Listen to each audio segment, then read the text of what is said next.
A weak day of trade is what we witnessed in the session today. In fact, the markets declined, and this was mainly because Reliance Industries, Kotak Mahindra Bank, these were the major drags coming in there.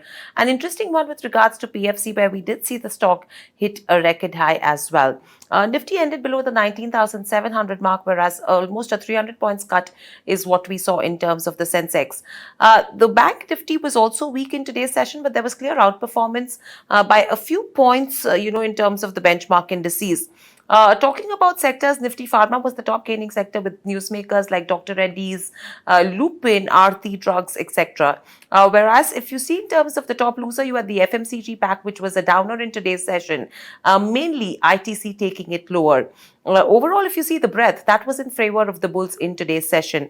Let's quickly take the look at the gainers. SBI, Life, IndusInd Bank, Dr. Reddy's, M&M, as well as Tata Consumer were the top gainers, whereas on the losing end, you had a Kotak Mahindra Bank, ITC.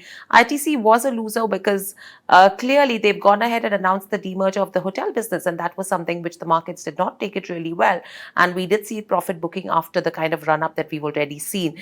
Tech Mahindra, Reliance Industries was reacting to the numbers wherein the profitability was below what the street was estimating, and the Britannia was under pressure. In terms of newsmakers, Aarti Drugs was the showstopper in today's session on the back of the buyback that they've announced at 900 rupees per share.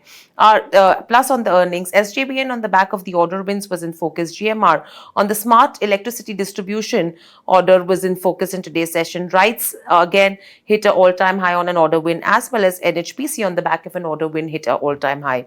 On the back of earnings reaction, you had stocks like TVS Motors, SRF, HDFC AMC, ITPI Bank, and a PNB Housing Finance that were reacting to numbers. So clearly, a day of stock-specific action is what we've seen. No major positivity, at least in terms of markets as we speak. The underlying tone seems to be slightly subtle, but clearly, if you go to see the 20,000 mark that the markets were eyeing is something which is seeming to be slightly far-fetched. But what happens during expiry is going to be interesting to watch out for over the next 2 to 3 trading sessions.